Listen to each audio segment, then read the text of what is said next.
You're listening to the 412 podcast from FBC Mustang in Mustang, Oklahoma, where we take you behind the scenes as we equip the saints for the work of the ministry. I'm Jeremy Davis, your host. Let's get started. What is it that you're looking forward to the most? Great chance to get to know people better. It is an absolute madhouse. I try to find a place with good salads. So 3 sermons a day. I never did youth ministry, mainly because I'm scared. It feels good up here. We run to the woods thinking, Lord, take my life. I'm done. Often how I prepare my own heart. I'm looking and reading and thinking. We had students in the room, 6th through 12th graders, singing at the top of their lungs the doxology. The engine that is pulling the train should be truth. I like it. I like it too. Okay. Welcome back to another episode of the 412 podcast. We're so glad that you have decided to join us and are listening in as we are starting another conversation with another one of our pastors. We're in the middle of a series where we're talking to pastors and their wives and just in hopes to get to know them better and help our church get to know them. And today we have the Snodgrasses. We have Joey and Lacy. So welcome to the show. Thanks for having us. Thank you. Glad you're here. Okay, so Joey, you serve as the what? Youth pastor. Youth pastor. All right. And lots of connotations that go with that, I'm sure. But I can, before we even jump into anything, I have to say I've never been around anyone quite like Joey Snodgrass. And I was talking to Jeff just the other day, and I had an index card, and I had a couple things written down on it. And he said, "Oh, you made notes for this." I said, "Yeah." I was like, I call this my Joey notebook because the amount that he could get on just an index card is amazing. He takes very few notes. He remembers everything. One of the smartest people I've ever been around. Oh, that's and kind. You've been just a joy to do ministry with, and a youth pastor like none other I've ever met. And I mean that in the very best way. Yeah. Worst you've ever seen. No, the very best. Seriously, it's a joy to get to know you guys. So let's hear a little bit about where you guys came from, where'd you guys grow up, and how you guys met. So Lacy, where'd you guys grow up at? I was born in Kansas, and we moved to Oklahoma City when I was 5. Okay. And Joey was born and raised. Yep. Made it Oklahoma out. City. Yep. And we actually met in 3rd grade. Okay. And it was both of our first years at Mustang Valley. Okay. Yep. Same 3rd grade class. Yeah. Okay. 3rd grade. Man, those had to be some intense recess times. Joey was always on the soccer field. Yeah. And I was Yeah. always in Foursquare. I was about 4'1", Yeah. and in 3rd grade, Lacy was already like 5'7" or something. Yeah, pretty close. Everyone thought she was the teacher of the class anytime we'd go. Yeah. Oh, that's funny. Did you for real get that? Oh, yeah. Yeah, when that's I was in hilarious. 5th grade, we went to take our class picture. And for some reason, I was number 1 in line that year. And she said, "How many are in your class?" And I said, "I'm not sure." And the lady looked at me like, "What kind of teacher are you?" And I was just like, "I don't know how many are in here." And about that time, our teacher came running down the hall saying, I'm the teacher. And I didn't understand that until I got older, that she thought I was the teacher. That's hilarious. So right now, which one of you are taller? He Me. is. Okay, all right. How tall are you? I'm like 6'3". I'm like 5'11" and a half. You're both taller than that.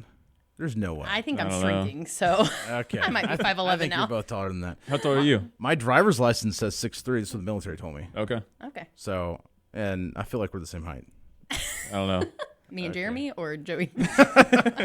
Me and Joey, I think Lacy's taller. If you had hair, it'd be like 6'4" at least. I know it. Yeah. I don't know. Maybe if I stand up straight. So you meet as 3rd graders. When did you guys start dating? Our junior year of high school. Okay. So it was actually on the passion trip our junior year. So we had, once everyone started driving in our friend group, we kind of started hanging out a lot more. And so we were obviously in the same friend group. And then at some point, my sister, Rachel, actually pointed out to me, like, she was like, "Do you like Lacy?" I was like, maybe. And so Yeah. Rachel just kind of noticed that Lacy and I had a similar sense of humor and we're always laughing and joking and getting along really well. And so we actually went on a date to Taco Bell, super classy, right before. High roller. Yeah, then nothing but the best. And we've never been back.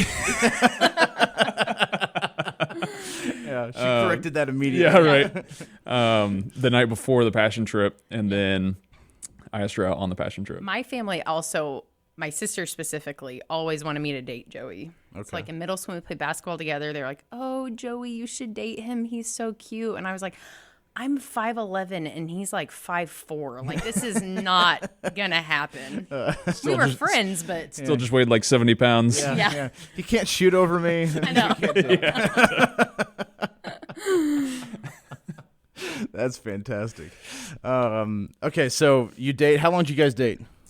So we started dating in March of 2013, and we got married in July of 17. So just over 4 years. Okay, all right. Yep. So through college, were you in college when you got married, or after? Yeah, we had just finished our junior year of college when we got married. Okay, but we just had a semester left. Okay, awesome. And you went to Langston. Yep. You went to Oklahoma State. Yes. All right. I'm pointing at you as if the listeners can see where I'm pointing. Joey went to Langston University. Lacy went to Oklahoma State. Where did you guys live for that last semester? We lived at the Lynx Apartments on Mustang and 15th. Oh, okay. So I commuted 3 days a week to Langston, and she was just student teaching in Yukon. Okay. Mm-hmm. All right. So you're pretty much here by that point. Yeah. Okay. Very cool. Okay. So get married. How long have you guys been married now? It was 8 years in July. Celebrated our 8th anniversary. Very good. And how many kids do you have? 3, with a 4th on the way. Fourth on the way. In March of 26. All right. Very good. Okay. So tell me about your kids. What are their names? How old are they? Amelia is 5. Okay. Charlie will be 4 in December.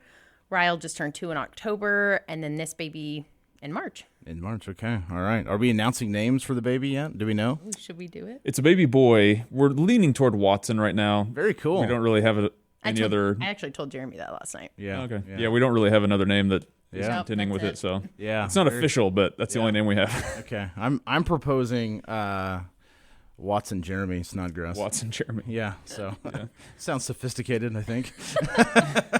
We'll think about it. Okay. It's a no. Yeah. At least you thought about it. That's further than I've gotten with anyone else. So very cool. Okay, so let's talk about ministry a little bit. You guys have obviously been here for a long time. Talk about, for just a moment, going from church member to being in ministry here. What did that transition look like? How did that come about? Why did you feel like that's the direction you wanted to go with your life? So if you could speak to that, Joey. Yeah, so I did not want to be a pastor. I went to school, got a math degree. I was actually wanting to go into civil engineering, but the school I was at didn't have an engineering department, so I just went pure math. Okay.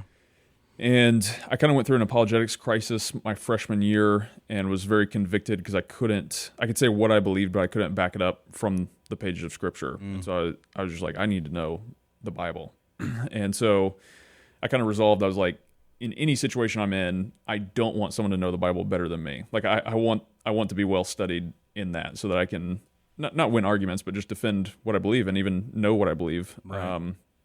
And I came across John MacArthur on YouTube, had heard Michael quote him, and a lot of people had MacArthur study Bibles and things like that, but I hadn't listened to him, so I listened to sermons and just kind of got addicted. I was like, man, this guy just helps me understand the Bible. And so I'd be reading through the Bible, have a question I couldn't answer about a passage, I'd be like, okay, maybe MacArthur's preached on this passage. And I was like, has he preached the entire New Testament? And yes, he had.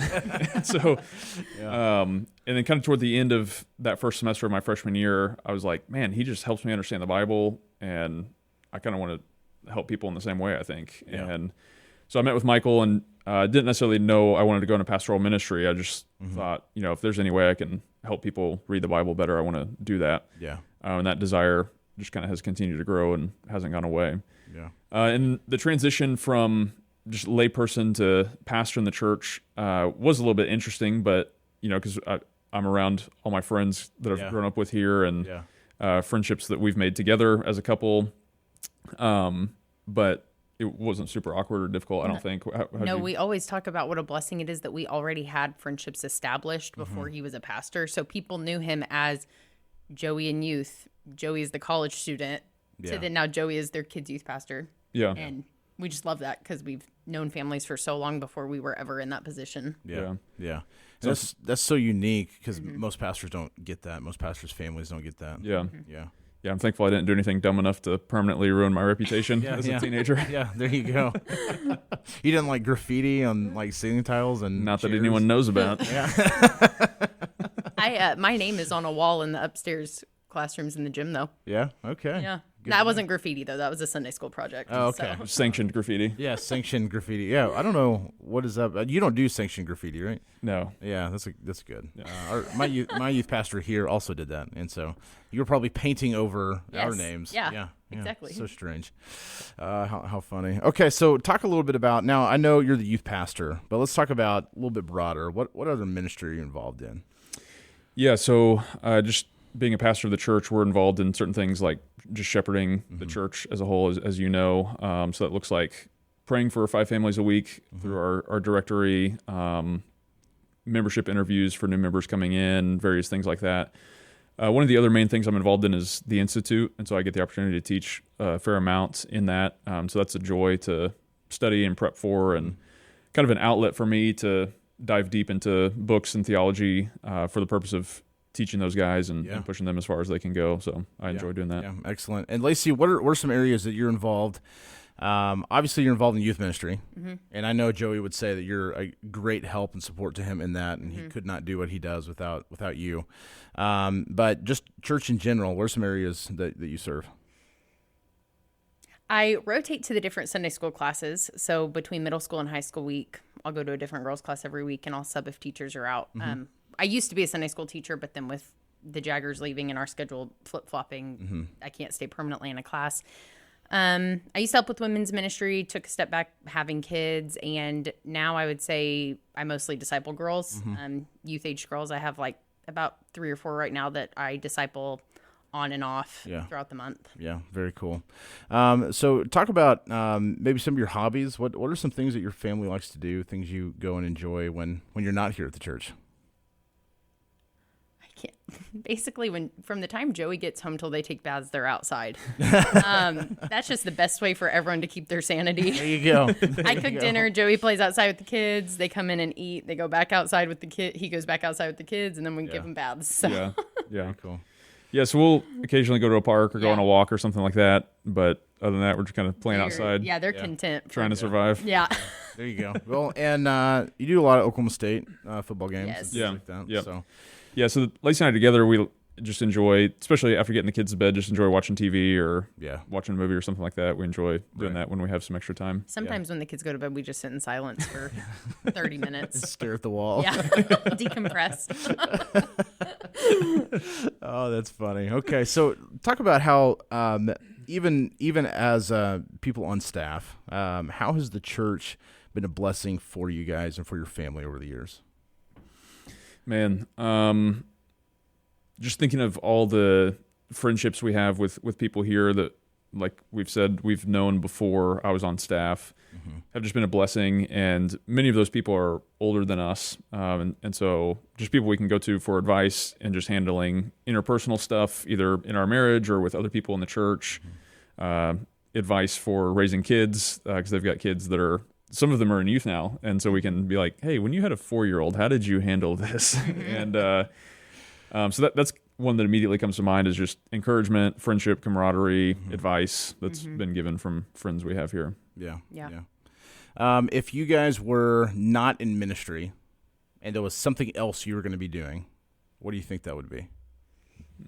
I would probably still be staying home. Yeah. Yeah. Yeah. There you go. So I would probably be in like civil engineering or accounting or something like that. Math. Yeah, something. He's a Math. nerd.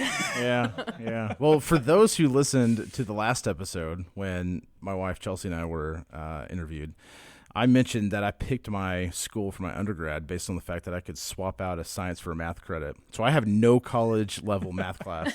The last time I took a math class, I was a junior in high school. Man. Oh my goodness. And so I picked it based on how little math I have to take. Yeah. So Joey is the opposite of me. I was actually a math education as well. My degree was going to be that. And then I realized it was like 10 credits away from being a math degree. And I was like, well, I don't want to do that. Like, I'm going to be teaching middle school or elementary. I'm not doing that. Yeah, nobody wants a math degree. No, I knew I didn't want to be an engineer. Oh, that's hilarious. So I took upper level college math and it ended up counting as an elective. Oh, that's so funny. Okay, so you guys have been here at our church for a long time, pretty much the entirety of your lives, and I think that's neat. my family got here when I was a fifth grader. So I kind of have a similar story that I grew up in the church and I'm now serving as a pastor in this church. But what's different is the course to get us to this point. And I've pointed this out before that in God's sovereignty and his providence, he will take us down different roads to prepare us for different things. And for whatever reason, in his providence, I needed to leave and get out of the state for a while, go some different places, and then come be a pastor. Whereas Joey, he just needed to be here and for the duration. And I think that's a pretty neat story. But how have you seen the church just grow and change over the years since you guys were kids? Well, when my family first came here, I was really early in high school. It was the first time we'd heard expository preaching. And so we were kind of just enraptured by that. Like, I remember coming away from the first couple of sermons being like, I actually understand like the passage that he was preaching from. Because normally the preaching I'd heard was kind of, hey, we'll start here and then kind of springboard off into whatever the pastor wants to talk about. Right. And so we didn't even know what it was called, but we loved it and were enthralled by it. And so just seeing the word doing the work in our church, like it's become so much more serious, so much more celebratory of the word itself. And I think that's just brought our entire church and every ministry of our church in line with what Scripture teaches. And so lots of changes I've seen since I've first been here, and I would just sum it up by the word has done the work in our church. Yeah. I'd agree with that. Yeah, absolutely.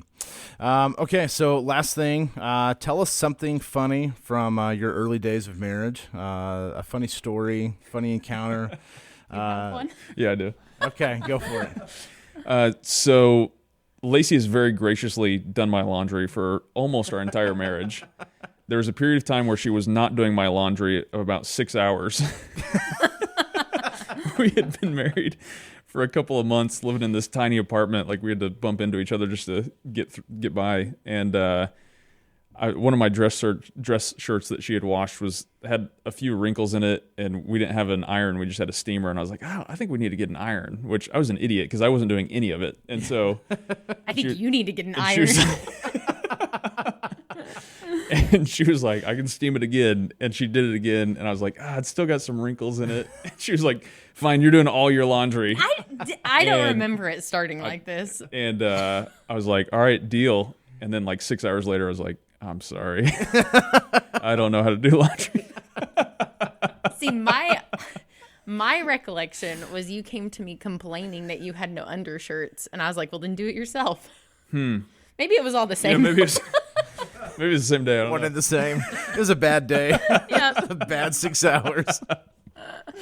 Joey bottomed out. Yeah. Came crawling back. He had hit rock bottom. It's like, what does my life come to? Yeah, that's right. Oh my goodness. Well, I appreciate you guys carving out the time to come and to share a little bit about your life and your family with us. Our church is so grateful for you guys, for your children, the impact that you have, not just in youth ministry, but in the men, women in our church. We're very grateful for you guys. We're grateful for your service to the church and to our Lord. And for all of you listeners out there, we're so glad that you have joined us once again for the 412 podcast. We'll see you next time. This podcast is made possible by the members of First Baptist Mustang. This podcast is produced by John Osmus, our Director of Media, artwork by Olivia Travis, Director of Communications, and music by Pastor John Brewer, Worship Pastor here at FBC Mustang. For more information about First Baptist Church in Mustang, you can go to fbcmustang.org. Thank you for joining us for another episode of the 412 podcast.